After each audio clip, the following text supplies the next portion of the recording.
to thank everyone for coming, even people who aren't staying here yet. Cherri, look, I can't resist a fight, okay? Hazbin Hotel greeted its audience of old and new fans with a unique cast of characters. The main cast fills its ranks with sinners, but fans of the series can't help rooting for the underdogs. Charlie and the residents of her hotel are genuinely doing their best to make their world a better place, even though the odds aren't in their favor. With the group taking so many risks, it's no surprise how often they encounter life-threatening situations. Fortunately, only a few characters died in the first season, but in today's video, we're covering who we may lose once the second season premieres. You heard right. Welcome to our home of healing, our resort of restoration. Number 1. Lute. As Adam's lieutenant, Lute was always at the forefront of his plans. She attended both meetings with Charlie, helped plan the early extermination, and personally attacked Vaggie during the battle, resulting in the loss of her arm. As a soldier, Lute remained loyal and determined about what she and Adam were planning, which made his death all the more devastating to her. While the other exorcists lost their leader during The Show Must Go On, Lute lost her friend. Lute genuinely mourns Adam, taking his halo as a keepsake before fleeing to heaven. As the lieutenant of his military group, she's the next in line to lead the exorcists. At the moment, it's unclear if she will continue planning annual exterminations per the agreement Lucifer made with heaven, or if she'll help launch a full-scale war against hell. Whichever the case, Lute must be careful if she wants to survive. With one limb missing and sinners knowing they can use angelic weapons to kill angels, one misstep can have her sharing Adam's fate. No! Sir! Sir! Stay with me, sir! Adam! Number 2.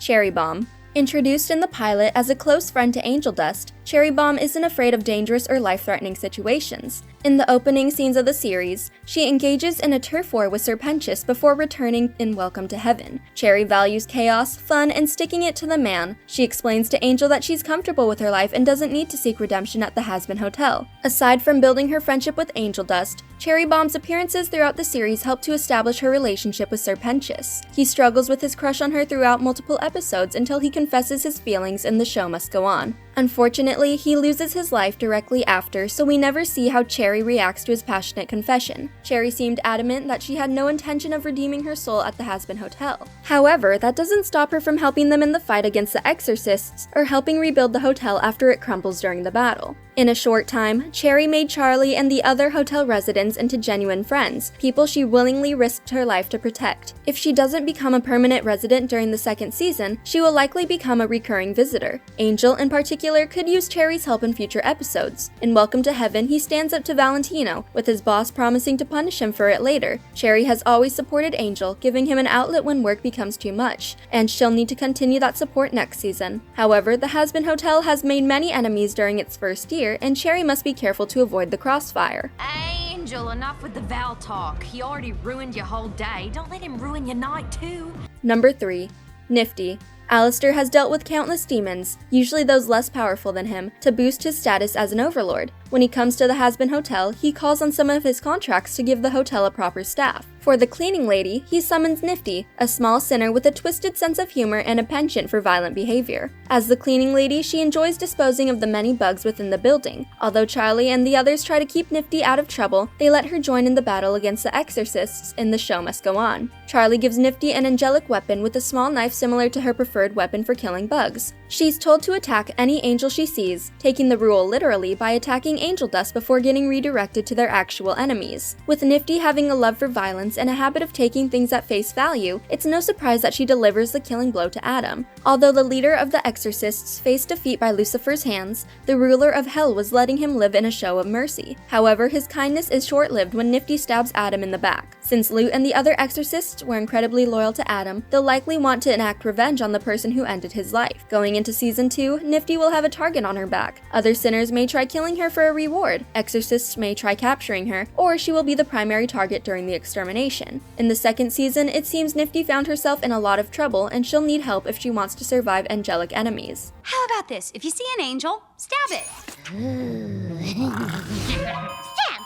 Hey! Not him! Number 4. Angel Dust. As the poster child for the Hazbin Hotel, plenty of responsibility has fallen on Angel's shoulders. Initially, he's the first resident of the hotel, so Charlie emphasizes his improvement. She uses him as an example of the hotel's success in the pilot when meeting the new studio, and again in Welcome to Heaven when she meets with the angels. Many believed redemption wasn't possible, even though Angel was making notable progress at the hotel. Instead of spending a night out drinking his worries away, Angel spends his evening worrying about Nifty, protecting her from danger and keeping her out of trouble. Fans worried he would lose his progress in the finale because of his imminent death. However, Angel survives the first season, remaining with Charlie to help rebuild the Hazbin Hotel. Unfortunately, the group does lose one of their own, as Serpentius gives his life in an attempt to stop Adam. His selfless display of self-sacrifice later earned him a place in heaven, as he appeared before Emily and Sarah with a new appearance, signaling his complete redemption. It's possible redeemed sinners must die in hell before they can ascend into heaven, with the exchange acting like a second afterlife. With all the progress made by Angel in the first season, he may experience complete redemption in the second. He always views the Hazbin Hotel as his home and is desperate to break away from his contract with Valentino. Since he also took part in the battle against the exorcists, he would willingly give his life for his new family. Angel's death may be imminent in future episodes, not to see the end of his character, but to witness his ascension into a new life. And you can do anything you want to me there,